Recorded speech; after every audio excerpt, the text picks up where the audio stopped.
When looking at the roster of characters from Charles Schulz's famous comic strip Peanuts, Charlie Brown and Snoopy are obviously the headliners. And of course, there's the often hilarious Peppa and Patty. However, I would say another one of the most important characters, and a particular thorn in Charlie Brown's side, is Lucy Van Pelt. So many of the running jokes involving Lucy were people often remember about the comic strip and the various animated productions, as she frequently torments him. However, it take a little while for Schulz to evolve her into the personality we would become familiar with. Her Peanuts debut was on March 3rd, 1952, where she was depicted as a toddler innocently skipping rope. Schulz based this initial version of Lucy on his stepdaughter Meredith, who was 2 years old at the time.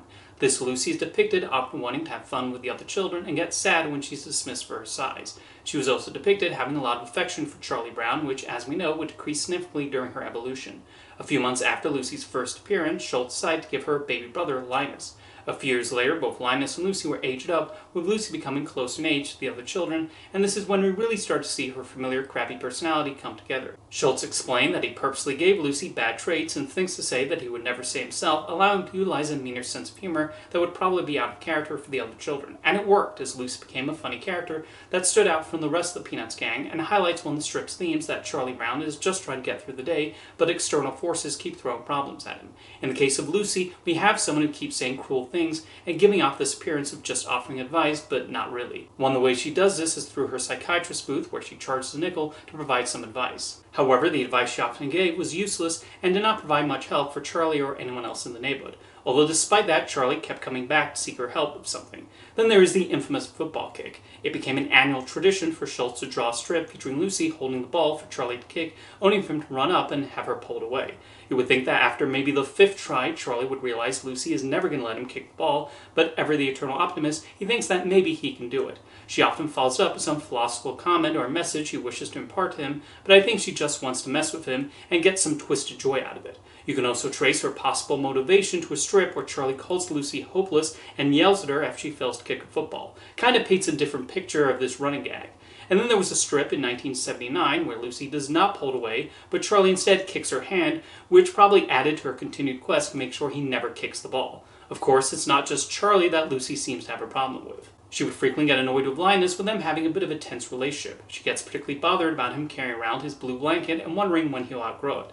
Then you have her relationship with Schroeder. She frequently declared her love for him, but Schroeder would rather play his piano, much to Lucy's frequent annoyance. It's not unusual for her to launch into outbursts and complain about Beethoven, but he mostly just ignores her. Despite occasionally being bothered by her, there are times when Schroeder does not mind Lucy being around as long as she's not too annoying. On the opposite end, you have her relationship with Snoopy. Snoopy often shows affection towards Lucy, which he often grumbles about, especially when that little beagle kisses her. Although in one iconic comic strip, Lucy is shown happily patting Snoopy on the head, hugging him, and proclaims happiness is a warm puppy. That phrase would even become a key Peanut saying, used in books and quite a bit of merchandise. Her crappy personality would continue in the multiple television specials and movies, where she was voiced by a bunch of child actresses over the years. The different actresses managed to capture her bratty behavior and condescending attitude towards Charlie Brown, and there were times when she had some of the most memorable moments. In the movie A Boy Named Charlie Brown, she jokingly suggests Charlie take part in the spelling bee, only to immediately tell him he'll probably land on his face. She and other girls even start singing a song titled Failure Face, which is definitely one of the coolest things she has done. Meanwhile, in the special It's Your First Kiss, Charlie Brown, Lucy makes the baffling decision to pull the ball away during a game. Most annoying of all is how Charlie got the blame for it, because nobody in the stands or the referee were paying attention, I guess. Lucy has occasionally gotten a few specials where she is the focus. Played Again, Charlie Brown delved deeper into the relationship between Lucy and Schroeder, while a few of the recent Apple specials most made Lucy the lead, like the New Year's special for Auld Lang Syne. One of the biggest things associated with Lucy would turn out to be a musical composition by Vince Guaraldi. He wrote a piece that would later be named after Linus and Lucy and has come to be the most well-known piece of music he wrote for Peanuts. It will become a pivotal part of not just the Charlie Brown Christmas special, but a lot of the Peanuts media that's followed since, with its delightful rhythm and charming medley. Play Linus and Lucy to anyone with familiarity with Peanuts, and it'll conjure up images of the characters in the head. Lucy would play a prominent role in the Peanuts movie, where she frequently casts out that Charlie will accomplish anything and then becomes surprised when he starts getting a lot of attention for supposedly acing a school test. Although by the end of the movie, even she cannot help but find Charlie full of unexpected and happy surprises.